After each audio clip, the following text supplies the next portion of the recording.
السلام علیکم ورحمۃ اللہ تعالی وبرکاتہ۔ جیسا کہ آپ تمامی لوگ جانتے ہیں کہ ان قریب ماہ محرم الحرام آنے والا ہے۔ بہت سارے لوگ اس مہینے کے اندر لا علمی کی وجہ سے ایسے کام کرتے ہیں، ایسی خرافات کو جنم دیتے ہیں جو شرعاً ناجائز ہیں۔ تو انشاءاللہ تبارک و تعالی ہم نے یہ سلسلہ شروع کر دیا ہے کہ جتنی بھی خرافات ماہ محرم الحرام میں ہوتی ہیں وہ کون سی ہیں، کیا کیا ہیں اور ان کا کرنا کیسا ہے، اور ماہ محرم الحرام کے اندر کون سے کام ہیں جو انسان کو کرنا چاہیے، جن کے کرنے پر انسان کو ثواب ملتا ہے۔ تو سب سے پہلی خرافات جو ماہ محرم الحرام میں ہوتی ہے وہ یہ ہے کہ جیسے ہی محرم الحرام کا مہینہ آتا ہے تو بہت سارے لوگ اس مہینے کے اندر، خاص کر جو ابتدائی 10 دن ہیں، ان کے اندر اظہار غم کے لیے، غم حسین منانے کے لیے وہ اپنے بالوں کو بکھیرتے ہیں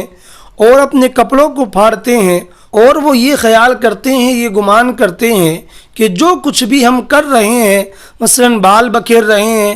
یا کپڑے پھاڑ رہے ہیں، تو ان کا یہ گمان ہوتا ہے کہ اس سے کربلا والے خوش ہوتے ہیں،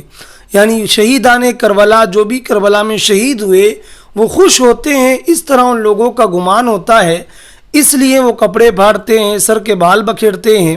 حالانکہ یہ ساری خرافات ہیں جو شرعاً ناجائز ہیں، ان کی شریعت میں بالکل اجازت نہیں ہے، چونکہ یہ ایک طرح سے نوحہ ہے، اور نوحے سے حضور علیہ الصلاۃ والسلام نے سخت منع فرمایا ہے، احادیث کے اندر اس پر سخت وعیدات وارد ہوئی ہیں۔ تو مسلمانوں کو چاہیے کہ اس مہینے میں ایسے کام کریں، ایسے اعمال کو انجام دیں جو باعث ثواب ہیں، جس سے کہ اللہ تعالیٰ اور اس کے رسول راضی ہو جائیں اور اس کے جو نیک بندے ہیں وہ راضی ہو جائیں۔ تو خاص کر اس مہینے کے اندر ایسے اعمال سے، ایسے کاموں سے بچنا چاہیے جو شرعاً ناجائز ہیں، جو خرافاتیں ہیں، جن کی شریعت بالکل بھی اجازت نہیں دیتی ہے۔ تو امید کرتا ہوں جو کچھ میں نے بیان کیا وہ سب کچھ آپ اچھے سے سمجھ گئے ہوں گے۔ تو گزارش کرتا ہوں کہ اگر آپ چینل پر نئے ہیں تو اس کو سبسکرائب کر لیں اور ویڈیو کو زیادہ سے زیادہ شیئر کریں۔ ملتے ہیں کسی اگلی ویڈیو کے اندر، تب تک کے لیے خدا حافظ۔